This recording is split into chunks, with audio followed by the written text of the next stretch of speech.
J'aimerais qu'on parle de vos influences, parce que tout à l'heure, vous me parliez de la science-fiction populaire. Un de vos personnages cite George Eliot, un autre cite Descartes, vous parlez de Platon.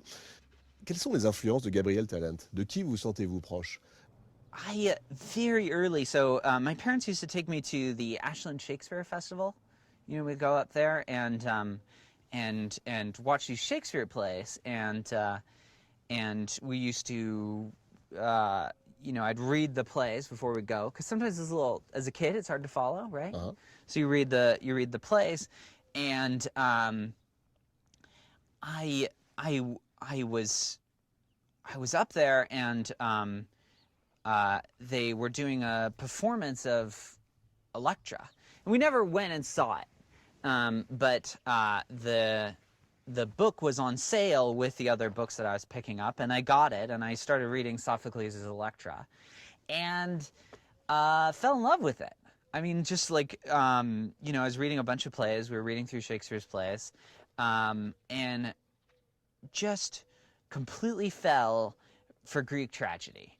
And there's so much to learn about Greek tragedy. Like, I was a big researcher as a kid. Like, I like to find things out, discover things. And a lot of these Greek plays have so much backstory, like twisty, turny backstory that you could just never get a handle on, And so I really started reading Sophocles pretty seriously, and Aeschylus, and my parents, at night we were reading a lot of Dickens, and I think that contributed to my interest in philosophy. And I started with Plato. Elizabeth, we had a library, and I was browsing around the library for books, and I found one of Elizabeth's copies of the Symposium. And as a kid, I was passionate about justice and like being a good person. And in the contemporary moment, a lot of the ways that we talk about that are kind of cagey. It's considered a little naive to be just passionate about good, like trying to be a good person. It's a little, and we have the sense that things are more complicated. And so as a kid, to go back in some sense to the roots of that, to the roots of moral thinking in Western history, was illuminating. I hadn't seen necessarily anyone talking like that. And so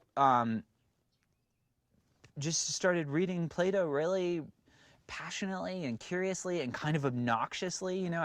I've discovered Marcus Aurelius and copied all of Marcus Aurelius down in a notebook, and whenever my friends would have a problem, they'd be talking to me about a problem, I'd be like, well, Marcus Aurelius, it was just terrible advice.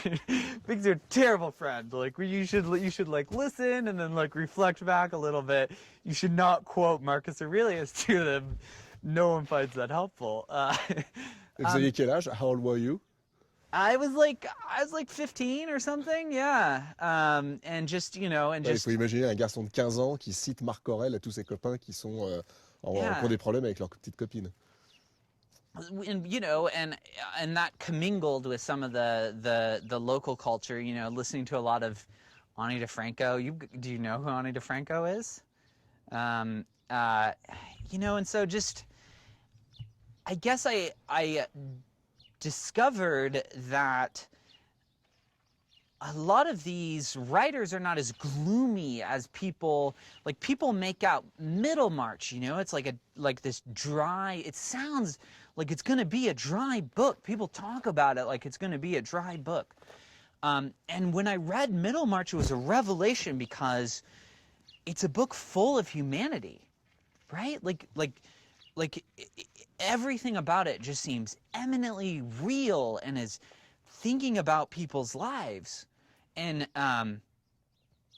you're reading it as a kid, and you're like, this is what good books do.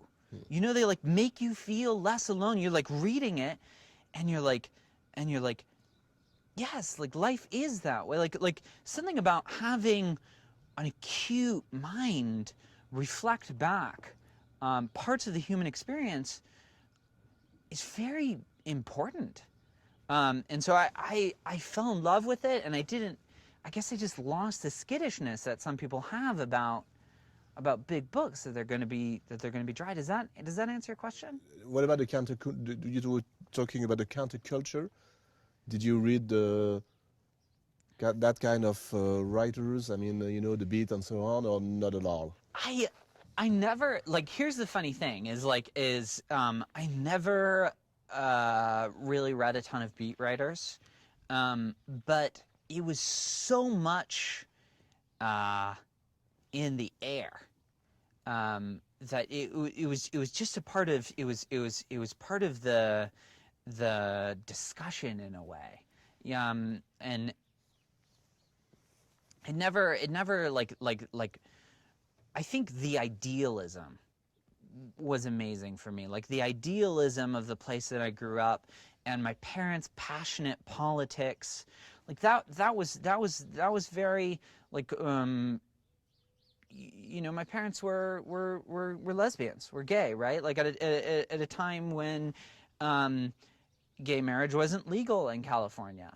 And there was a battle over Proposition 8, which was an attempt to make gay marriage illegal, to disband these marriages that had been allowed for a short time to happen. And it was funded by, like in large part, by sort of religious principles. And so my feminism and my thinking about society was galvanized by that. Was galvanized by the fact that I grew up among women who were largely marginalized. A lot of people come to Mendocino because it is a haven, because it is safer for and that's strange. That's strange that queer people should have to leave their hometowns to come to places where it is safer to be themselves. That's as a young person growing up in that amongst that shaped my moral imagination.